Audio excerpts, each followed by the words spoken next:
welcome to SUSU Elections Debate 2013 with me, James Binns. Here with me are the VP candidates for Sports Development. Guys, would you please like to introduce yourselves? Start with you. Hi, my name's Evan White. Hi, I'm Alex Mortlock. I'm Kate Williams.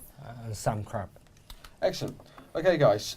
So over the course of the next 30 minutes, these guys are going to debate and hopefully tell you at home their key policies. So I want you to go through, if you would, just state your key policies to the people at home. My key policy, basically my manifesto is based on sport and excellence for everybody. My first thing for the Athletics Union is to improve the way we distribute funding. We have a current underspend of £30,000 and that isn't acceptable. We've obviously tried to improve communications between the VP Sports and AU clubs. For intramural, we need to make it value for money, and we also need to reduce the number of matches that are currently cancelled. We also need to improve participation, and this is doable because of the surplus that we have in the SUSU budget. Okay. Okay, my key point is equal opportunities in sports, be that promoting more participation from different genders in gender stereotype sports, or from encouraging our vast international community within the university to participate more in sport. My second point is communication, be that in between the VP of Sport and clubs, or the VP in Sport and Management, to improve everyone's sporting experience. My third point is participation, that's increasing the amount of people taking part in sport and wellbeing activities. And my fourth point is budgeting, sort of a strict command of the budget and looking into other avenues of where funding is available from will obviously increase everyone's experience. Okay. Okay, so my points, improve funding for AU clubs, so the structure and how they budget themselves, increasing and enabling participation, re-evaluating the current intramural sports system, improving SAB relationships with JCRs, AU clubs and intramural teams, and overall developing a professional profile for the AU and sorting out organisation and planning for the future. Right, my points are increased communication between the AU and the students and more consultation on what the students actually want, and with more consultation with sport and wellbeing. Want more promotion for the clubs throughout the year, not just at Varsity Day and the AU Ball, through the use of like SUSU Media and other means that don't cost very much. Increase intramural participation. In some sports, a lot of places are empty, and this can be done very easily by delaying the starts of them, and increase the recreational sport throughout the year, because there's a lot of sports actually that don't cost very much, but people don't know about them. Okay, thanks for that, guys. First question I'm going to come on to, which many of you kind of touched on in your introductions. Is sports development about providing more sports and more opportunities for students? Or is it about making sports, the current sports that we have, better? Evan, I'll come to you first. Well, I don't think we have to necessarily choose. I think that for the AU it should be results-based. But I think naturally by having more people competing, you'll actually improve the standard that you have in your AU clubs. And I think that's what we miss out a lot at Southampton. We're a massive university and we're not actually utilising the talents that we have. I think if you increase participation and you link AU with intramural, you will actually see that we're missing out on a lot of talent that we have. When I played a lot of intramural sport last year, and there are so many of my friends are actually good enough to play for university first teams and they weren't recognised during the trials. Now this year it's kind of changed a little bit, so they retrialled and they got in, but we need to make sure we're not making those same mistakes. And I think that we can actually increase participation at the lower levels by giving some sort of basic funding to JCRs and to society teams, and that actually will go upwards as well as sorting how we actually use our AU budget, because AU budget is separate to this participation budget. We don't actually have one at the moment. So if we can actually sort out how we fund that by introducing an AU committee and actually getting our sportsmen and women involved in the budgeting process, then I think we can actually make a solution, because at the moment funding is given to certain teams and it involves only two people, the VP Sports and the AU Sports Officer. Now I think we need to increase that and make sure we have a committee. So the actual union president sits on that committee as well, and he actually gets to see how much it actually costs to fund sports. And also involving other members of the AUC and having them to sit on it, you get actually like the perspective from different sports, so martial arts, you can get team ball sports, you can get loads of different perspectives. We know how much it would cost and when we need to actually fund. So you're arguing that it's about making current sports better? It's about, for the AU, it's about making current sports better, but I actually think that we should try and increase participation as well in terms of like recreational and intramural sports. Okay. Can I just say I agree there with Evan, like the basic participation pyramid, more people competing, like more participating, that is going to feed into like clubs societies, intramural teams. So overall, the sport at Southampton will benefit from that. It's like most sporting associations will go on that basis. I mean, I was involved in the UK Karate Confederation, and they look to try and increase participation because you actually tap into talent that you don't have. And I don't think we do that at Southampton. We actually just have people who already play sports or are really interested in playing sports, and they do it. And we need to try and get more people involved. And they might be people that actually have never played a sport before, but actually have a good talent that we can actually utilise and make Southampton known for like maybe like an obscure sport that people don't normally play. Okay. Go on. You can. I think on the same note with participation as well is that it can't all be about results for like across the board, because I think that sport and well-being is a good way to improve someone's quality of life. Okay. Like if you go to the doctors, the first thing they ask you, like if you've got a physical injury or like a mental injury, is like do you go to the gym? Like do you play any sports? And I think that that's something that shouldn't be taken away from anyone. So obviously at a basic level, at a recreational level, sport needs to be available to everyone. Okay. Then as you go up through the system, through the intramural league, and then into the AU sport, obviously it's going to be results fueled, because that's how we're viewed by other universities. Like obviously, like everyone strives for excellence in sports, but like that shouldn't mean that people can't participate if they want to. Okay. Yeah, well, essentially I think the same thing. This participation needs to be increased from the bottom up, and there's a lot of people actually who want to play sport, and at the moment they can't because their societies don't have enough people. No one knows really about the free agent system. So more people, we need to promote the free agent system to allow as many people that want to play sport can play sport. Some of the intramural leagues are virtually empty. They've got like 3 out of 8 teams, but through consultation with the AU clubs, they can actually then fill up these places. That increases participation easily. I'd have to disagree a little bit there, because I think the free I've got some disagreement. That's good. That's good. The free agent system doesn't really work when you don't have enough spaces in some sports. Now, a sport like football, for example, they've actually reduced the number of teams this year. So people who actually played football last year can't. And I think that we have to kind of tier the system that we have, and I think we should have recreational sport at the bottom for people who just want to play sport or be involved, have intramural sport for people who want a competitive league to play in, but necessarily aren't good enough to play in the AU or can't afford it, actually, to be honest. That's a major issue as well. We'll come on to that a bit later. And I think that we actually need to, like, the way I would drive participation up and what I did at Connaught was to actually have equipment available for everybody. And I think one of my main... Oh dear. Sorry. One of my main campaign points is to actually create a centralised equipment room, so any student can go there, hand their ID in, and actually borrow equipment, because I think you need to make sport accessible, and if you can't use equipment, then you can't actually play sport. So that's one of my main aims. What? Sorry, I was going to say, would that be under SUSU or Sport and Wellbeing? Because at the moment there's not like a link. There is the link, but I mean, there's people going to rent out a badminton court at the Jubilee, and then they go, oh no, you've got the SUSU one. So there's a lack of communication, I think, there. So you'd have to sort of work on where the equipment store would be. There's a massive lack of communication. I think I've actually been quite lucky this year, because I've actually been able to work with Ben Rickaby, who's actually the intramural coordinator for Sport and Wellbeing. So I have quite a good relationship with him, and I think that we do have to prove the communication between us and Sport and Wellbeing, and this will actually obviously enable us to have a better grasp on where courts are free and where we need to be using these courts and stuff like that. Yes. Well, yeah, Dean's currently working on the service level agreement, because this is the first. No one's realised at the moment Sport and Wellbeing don't actually have to give a certain amount of time to the AU. But by the end of this year, it's actually going to be confirmed there's a certain amount of time for the AU, a certain amount of time for the public. Okay. Minimum. You guys talk about this free agent thing, it's called? Free agent. Because I've never heard of it, and I'm sure lots of people. Because one of you just explained it to the guys at home. Basically, if your society hasn't got enough people for a certain sport, you can get transferred to a free agent system, and they'll create teams enough players from all different societies. So that means everyone who wants to play can still play, not be penalised just because their society couldn't have enough people together. Some societies already work together, like maths and physics have their rugby team together.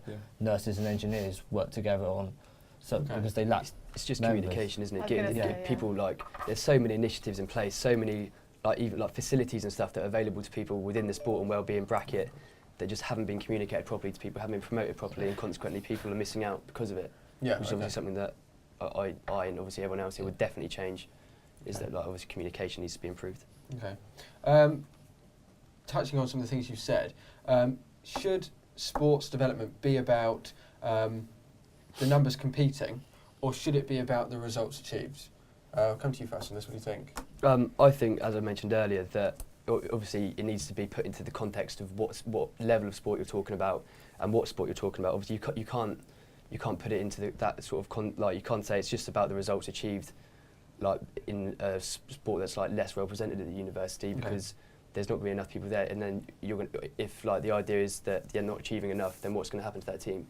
If you're saying that like if they're not achieving high enough, they're going to be sort of cancelled or stopped, then it's obviously completely unfair. Like someone's missing out on an opportunity to improve their quality of life and well-being. I don't think it's not so much that those sorts of societies would be cancelled. It's just they would be sustained in favour of trying to get more people to compete. What more people to compete at what the within sort the of societies. So rather than have a few societies achieving a lot, is it better to have lots of people achieving in sport? Well, of course, yeah. Or It's best to have a lot of people achieving if that's possible. But I mean, if it's not possible, then it's better that a lot of people are participating, having fun, getting out there, actually doing something, as opposed to not being able to do it because they're not achieving. Okay. Well, I think at an AU level, we have to be striving for results. I think for a university of our size, we don't do well enough in terms of where we rank in the Bucks leagues and the competitions that we do. Why do you think that is? I really think it's partly to do with funding and how we allocate our funding, and the fact that we underspend. Why are we still underspended by £30,000 when teams can't train, they can't travel, they can't actually get to fixtures, which is not good enough for a university of our size. So we need to look at how we're funding teams, and actually if we can increase the funding budget that we have. And I think that sport's been on the back burners for quite a while, and I've speaking to some of the sabbaticals, that they tried to like focus on other areas. They've been using the surplus that we have at the moment, which is near to £1 million, to refurbish the bridge, to get furniture in the main SUSU room, when we should actually be using this to actually invest it into our sporting teams, because they represent us. And I think, especially with the university applications going down this year and the fees rising, students are looking for they're looking for a better experience, not just an education experience. They want a sporting experience across the board. So what you're saying, is it about the numbers competing or the results achieved? For the AU, it's about results, and I think for intramural and recreational sport, it's about participation. And I think that actually first comes by actually giving a budget to intramural and recreational sport, which we don't have at the moment. JCRs have a budget, but they actually get no access to it. I was on the JCR for a whole year, and to be honest, I can never ask my JCR president, can I take £100 to buy footballs, because their budgets are so small. Yeah. So societies don't get any money at all. The funding that goes to societies is plainly for society things that don't include sport. So the first thing we need to try and do is actually say to the union president, whoever's elected, and say, we need a budget for recreational sport because there's not enough people. So many people disenfranchised from SUSU and from SUSU sport. We need to get these people involved. Okay. And I think I've got a plan. I don't just say what I'm going to do, I want to say how I'm going to do it. And I think by having a centralised system, equipment centre, that can happen. And by creating a committee of intramural members and JCRs, we can do that as well. So we can actually teach these people how to do, get people involved, like I have at Connaught as well. Okay. Can I just say that, participation, I think that's the most important at the moment, because the fees are going up. People want to study harder, but also, the sedentary lifestyle of sitting in the library and all that, you need to have that extra. You need to have the opportunities of intramural, recreational. You need to have those opportunities. So, yeah, I agree with Evan. You need the extra budget. Not extra, but just sort of the structure, like you said, having the different sort of pots. I was on the Maths Society, and literally all the money we got from membership went on sports teams, because that's where all the costs to intramural are too much, really. So we had £600 worth for our sports teams, but then that leaves no money for the rest of the society. So you're right, we do need more money into the actual intramural teams, but the participation I still think has to be for AU clubs as well, because some AU clubs don't actually compete that often. Some of the martial arts don't compete. Some martial arts may compete in one tournament a year, so it's to say, oh, you're only there for competing, that means they get to their tournament in, say, November, compete. What are they then striving for the rest of the year? It's got to be there for participation as well. So I think it's more of a case-by-case basis. Okay. Then so you can't just standardise. No, one thing does not suit all. It's the same with a lot of the budgets thing. Nothing's going to fit everyone. It's got to be more personalised to each individual club. It's true, but I think you still have to have some sort of aim and focus, because if you do take it on a case-by-case basis, we're going to be in the same predicament we are in now, which is where the funding doesn't make sense. We don't know what we're funding teams for, and teams don't know what they're why they're trying to get a budget or how they're trying to get funded for. There's no system really. That teams need to know that it's going to be based on results, or it's going to be based on participation, and we need to decide where we're going to go. And I think that we're competing against a lot of universities now who, Bath, Exeter, Newcastle, who have invested a lot of money into sport and actually are achieving great things in Bucks leagues, and people want to go there because it's Team Newcastle, Team Bath, and people actually think, well, if I'm going to choose university, I'm going to go there because I can get a great sporting experience.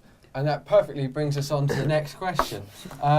Funding. Should it therefore be based on the number of people within a sports society, within a club, or based on expense, sort of the cost of the equipment? Or should it be looked at in terms of performance and how good a team is? Well, obviously, I mean, the AU teams are going to get more funding than intramural teams, but I mean, that makes sense because they've got extra costs. Like, it doesn't cost us more than £2 to get to Wide Lane on a Sunday if you need to play football. But then if you're in the football team and you need to get to Exeter, it's obviously going to cost a lot more. So it needs to be like put into consideration what their actual costs are before you decide how you give them the funding. But then also, like, you can be taken into consideration where else you can get funds from. Like, obviously, as well as the block grant that we get from SUSU. How much is a block grant? I think last year they spent £260,000 investing in sports. But then also, like, if you look at teams that are involved in focus sports, they got up to an extra £3,000 a year, which can obviously be used on top of what they already get. And then external sponsors are also like a source of funds that I think is that utilised very much at the moment? It's not utilised as much as I feel it should be. I mean, it's used by a few intramural teams, and they're reaping the benefits. But obviously, there's loads of intramural teams that don't, and loads of university sports that haven't got a sponsor. Right, okay. And certainly, there's clubs in town who aren't allowed to promote on campus. The only way they can promote effectively is by sponsoring a sports team. And obviously, if they did that, it would be beneficial for both like relationships within the community and also obviously benefits from the club themselves getting. I think the only problem with that is if they're under the banner of the AU, I think you wouldn't be able to have a different club, like a nightclub sponsoring different teams because they're all under the AU. It's the same problem at the moment that Beachbreaker want to sponsor the AU, but then there's a bit of controversy that I Love Tour are going to be having a sponsorship agreement with SUSU. So if you get a nightclub to sponsor one team, I think you are going to end up having to get them to sponsor all the teams, which they couldn't afford to do. I think you'd have to get individual. At the moment, they have got a system. Well, there is like obviously people. There are different teams sponsored by different people. For example, Archers Road is sponsored by. Yeah, I think intramural was a bit different because you're not representing the uni. You're representing your society within the uni. There's currently no funding for all societies and JCRs really. No. So that's kind of. I think it's a little bit irrelevant and. I think that the budget we had was actually £240,000 last year, and it was actually reduced from £245,000 because the Bucks League affiliation fees went down. Now, for me, again, that is not good enough. If you've got teams who can't actually afford to get to facilities, like well, we've got badminton, for example, who are like the 5th best team in the country. They only have 5.5 hours court time. Now, why are we reducing our budget again? Even though we save money in affiliation fees, this should be reinvested into our teams again. And £240,000 is still pretty small change considering the number of participants we have in comparison to other universities. I was going to say, when you say in comparison, do you know roughly how much other universities are getting?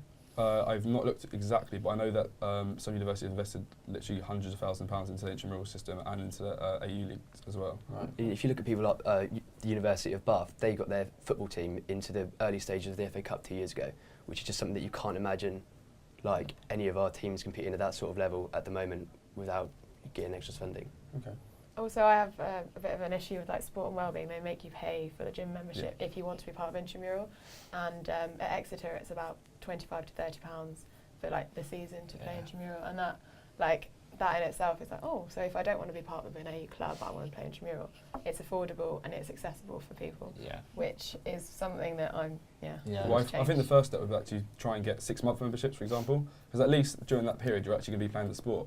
And I've said to Sport and Wellbeing staff members that you offer it to Erasmus students, so why can't we offer that across the board to every other student as well? Because a lot of people don't have any intention of using the facilities for more than the period that they're actually going to use them, so it's from like October to April maybe, for example.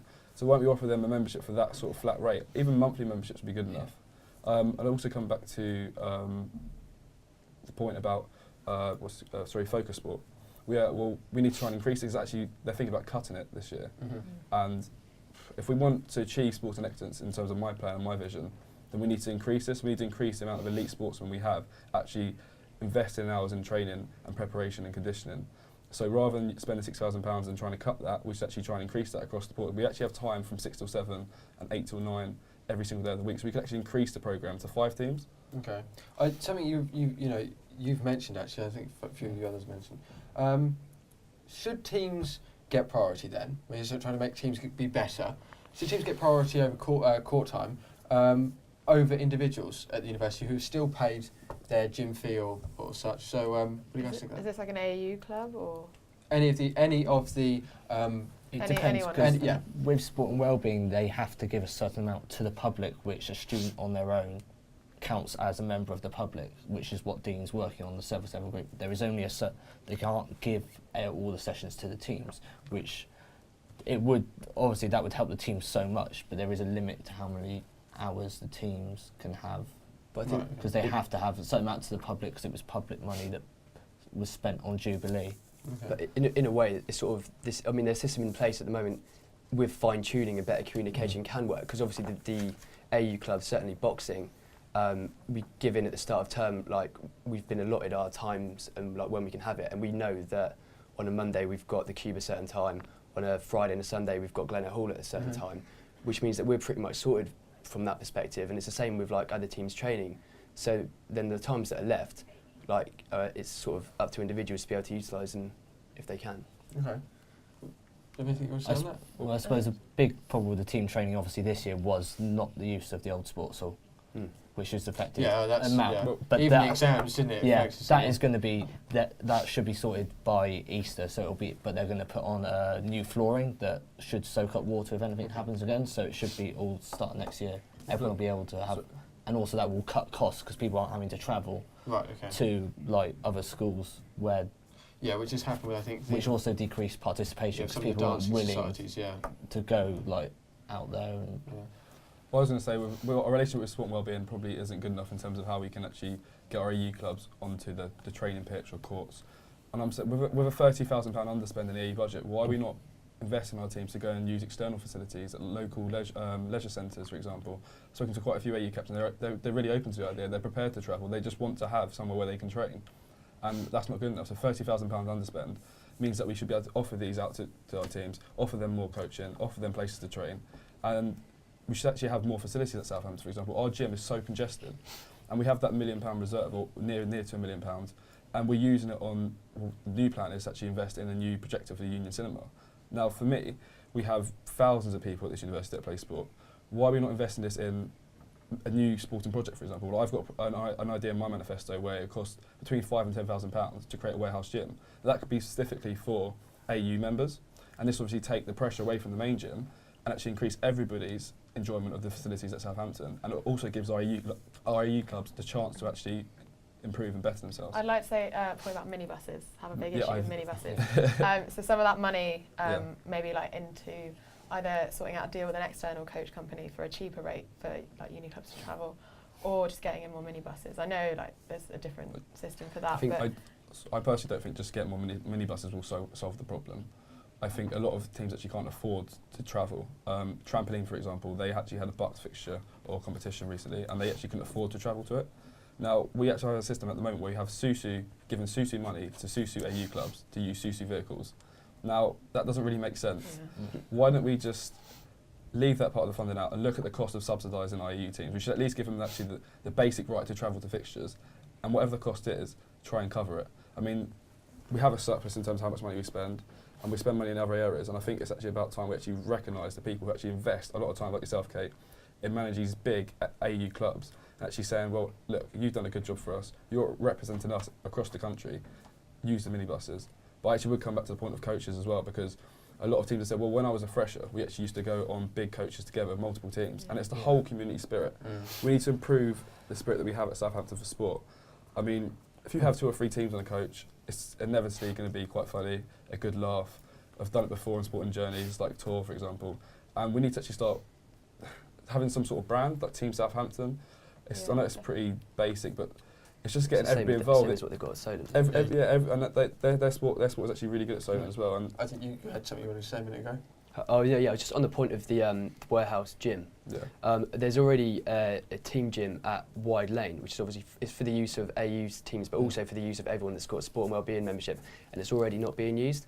And I think that instead of spending more money on a new gym, if we just spend more like time and resources in promoting and communicating to people that there's more facilities available to them than they think there are, then it'll obviously be a much better way of doing it. You have to say Weird, that something. links all to the like actually promoting, because there's the communication promotion is not there at the moment. No one hears about the AU from like mainly it's varsity and the AU pool, and you don't hear about results. You don't hear about what facilities they've got on offer, what's available. We've actually got to get out there and talk to people and say what's going on, have banners up saying AU this is what's going on. Use Facebook pages, social media, use all the SUSU media, because it's just not there at the moment. Like the Wessex Scene has their mid-season reviews, but I don't think a mid-season review is really enough to actually promote a club. Okay. A few clubs have a mid-season review, and it doesn't do cuts out justice so to the much. amount of effort that everyone's putting in throughout the whole of the term Yeah. anyway. Like a mid-season review. I mean, one of my key points is celebration, which is like celebrating the achievements that everyone's making throughout the whole year. Like however big or small they are, there needs to be a way that like everyone who's taking part in sport can get recognised for I what had they're an doing. idea on my manifesto to do like the team bath, like hashtag Team Sutton. So like away games, everyone's got an iPhone these days. So Wessex won, like Wessex football won 3-0 versus Bath, hashtag Team Sutton, and it links like onto like the AU website. I want to design an AU website. So we don't currently have a website. We have a page, and you click on it and you get like an email address. There's no like there's no person like on the end of that. You just an email and you don't know when you're going to get a response. I think it's the Wessex Scene that actually already have a Wessex Scene Sport Twitter page separately for results. Okay. I don't know about it. But no one knows about it. That's the Communication, whole problem. information, They must That be would be the- told. Communication is a big told point, and I about think it. advertising our sites, we should try and do that. But I remember Johnny, he opened the gym up at Connaught. But to be honest, students and speaking to AU captains, they don't really want to travel to those areas sometimes. We should have a gym on campus that is actually able to facilitate the students that we have here. So the warehouse gym, I don't think it's actually investing money that we don't need to spend. I think it's actually giving the people here at Southampton the opportunity to do stuff on campus. And we can afford it. So why don't we have it here so it's easy and easy to use? When all of you have been talking about spending more money, really, I might be putting words in your mouth, but the general theme that you've sort of said really is that you will get that from the surplus and from also the reserves that we've got, the £1 million. Is that right? Well, some of my ideas coming from the £30,000 underspend. In terms of the bigger projects, they become from the surplus because we have money to spend on projects, and I think it's about time we spend money on sporting projects. Okay. Well, the promotion is actually free. Wessex Scene is going to be free. SUSU promotions. TV, that's all free, and Facebook is all free. Twitter's all free, which is actually then you can also spend the money. So it seems ridiculous not to take advantage when it's free. I don't think that's actually. It's like correcting the team's problems they have. Teams know about these sites and they know about the facilities we have, but they still don't feel like they have enough time on court. How would you actually give teams more time on court, better coaching, more training without? So you do need to spend that money that we're not spending. That is a debate for another day because we've run out of time, I'm afraid. Guys, any final thoughts? We'll start around this way. Just look at the camera and. Basically, same points I said at the start. We need. Well, actually, carrying on from what we're saying, the budgeting, nobody has their money, but nobody understands the budget forms. They're very complicated. And the AU can actually do a lot more themselves and make it far more simple because they expect you to work out your bucks costs that you don't know, but the AU know. So they could actually train you up to give you the training and do far more of it centrally, which will increase communication. And I really think promoting the clubs a lot more through all the means we've got will actually then increase more participation and more wanting to be part of the AU.